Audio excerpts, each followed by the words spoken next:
तर महिलांचं लैंगिक शोषण करणाऱ्या खरातने आपल्या जाळ्यात नाशिकमधील नामवंत डॉक्टरांना ओढल्याची माहिती आहे. तशी शक्यता वर्तवण्यात येते.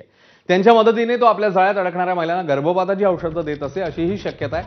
त्यामुळे काही डॉक्टरही आता चौकशीच्या रडारवर येऊ शकतात. खरातने अनेक महिलांवर लैंगिक अत्याचार केले, त्यातली एकही महिला गरोदर झाली नाही. त्यामुळे खरात महिलांना गर्भधारणा होऊ नये म्हणून डॉक्टरांच्या सल्ल्याने काही गोळ्या किंवा औषधं द्यायचा का याचाही शोध घेतला जातो. एका विशिष्ट मेडिकल स्टोअरमधून गुंगी येणाऱ्या वेदनाशामक आणि इतर काही गोळ्या औषधं खरेदी केली जात होती अशी माहिती सूत्रांनी दिली आहे. हे डॉक्टर अशोक खरातच्या नियमित संपर्कात होते. याशिवाय एक सोनोग्राफी सेंटर आणि मेडिकल स्टोअरही पोलीस यंत्रणेच्या रडारवर आहे अशी सूत्रांची माहिती आहे. त्यामुळे सोनोग्राफी सेंटरमध्ये गर्भलिंग निदान चाचणी केली जात होती का असा संशय आहे.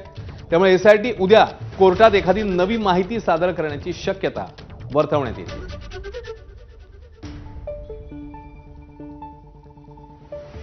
दरम्यान भोंदूबाबा खरातच्या अटकेनंतर आता त्याच्या आर्थिक साम्राज्याच्या व्हीआयपी